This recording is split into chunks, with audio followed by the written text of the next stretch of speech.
Aujourd'hui, le champ qui est derrière moi, si vous voulez, il me rapporte rien, quoi. À part de me coûter de l'argent, il me rapporte rien du tout.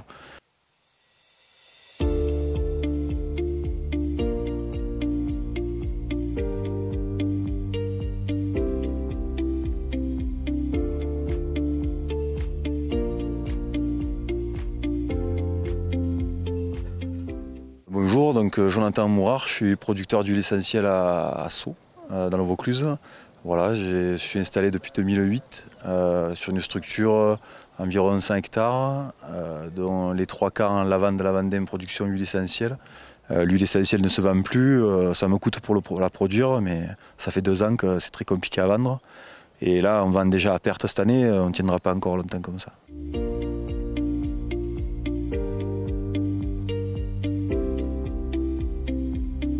La consommation qui est en dessous de la production, les courbes se sont croisées, c'est l'effet ciseau, les prix chutent. Et actuellement, c'est encore plus grave, c'est qu'il n'y a même plus de consommation.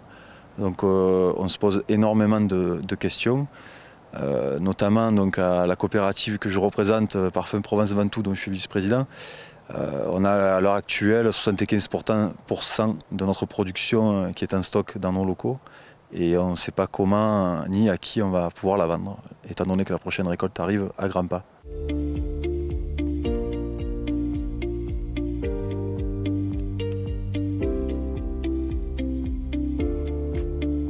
Là où ça s'est le plus planté, c'est quand même dans nos différents départements. Ils ont planté, certains producteurs ont planté des terres qui étaient à l'arrosage ou des bonnes terres dans des plaines comme la plaine de Carpentras, la vallée du Rhône ou la vallée de la Durance.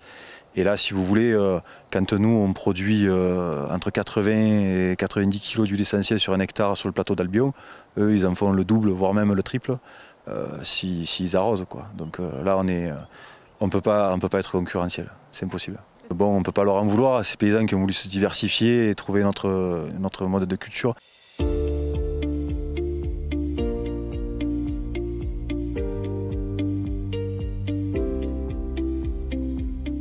L'administration européenne et française vient nous mettre encore des bâtons dans les roues avec une législation qui n'est pas du tout adaptée à des huiles essentielles, qui veulent faire passer pour produits chimiques ou certaines molécules seraient soi-disant allergènes.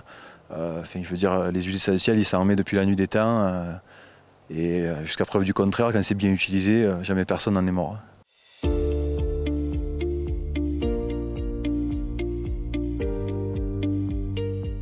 Ça sera un peu plus compliqué pour les apiculteurs de trouver des champs sur lesquels les abeilles pourront butiner.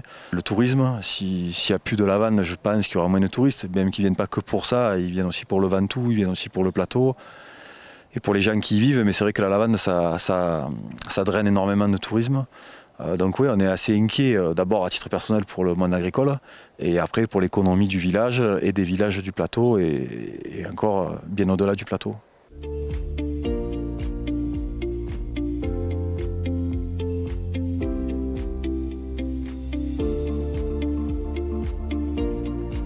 Si le gaz ne baisse pas, on va sûrement laisser des lavandes sur pied, quoi. Ouais. Peut-être même voir de les broyer.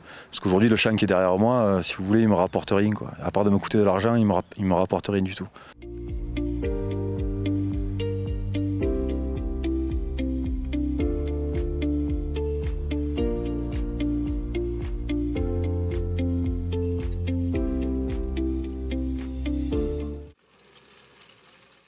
C'est très compliqué.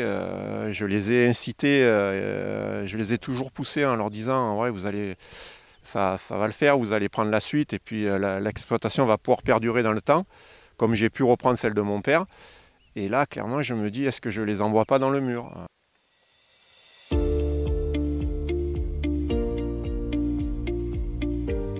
Giono a dit la lavande, c'est l'âme de la Provence. À l'heure actuelle, la Provence est en train de perdre son âme.